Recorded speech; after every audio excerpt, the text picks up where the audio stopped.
Hello বন্ধুরা, আজকে আমি রান্না করছি আলু কুমড়ো মাছের মাথা দিয়ে ঘন্ট।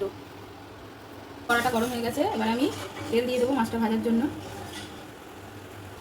দেখুন আমার তেলটা গরম হয়ে গেছে, এবার মাছটা আমি ভেজে নেব। দেখুন বন্ধুরা, মাথাটা আমার ভালো করে ভাজা হয়ে গেছে, এবার আমি এটাকে তুলে নেব।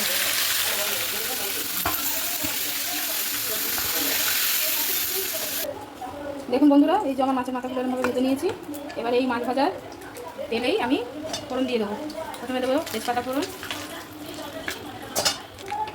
এবার দেবো জিরে ফোড়ন। এই যে দেখুন, এবারে আমি আলু কুমড়োটা এই তেলের মধ্যে দিয়ে দেবো।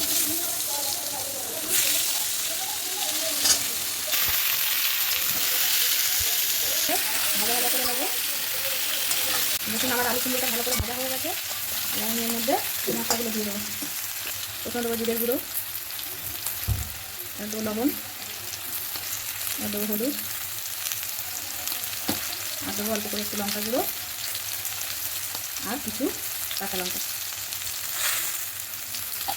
একটু অল্প করে জল দিয়ে মশলা ভালো করে কষিয়ে নেব।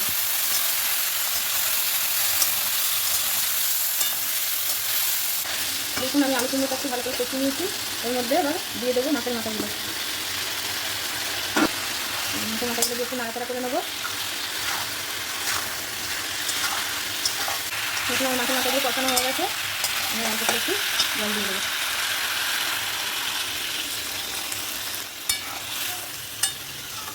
জল দিয়েছি, এবার ঢাকা দিয়ে একটু ঝিঙে আঁচে করে এটাকে ফুটিয়ে নেব।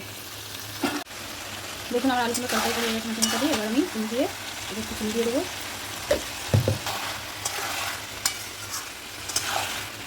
নামিয়ে নেব।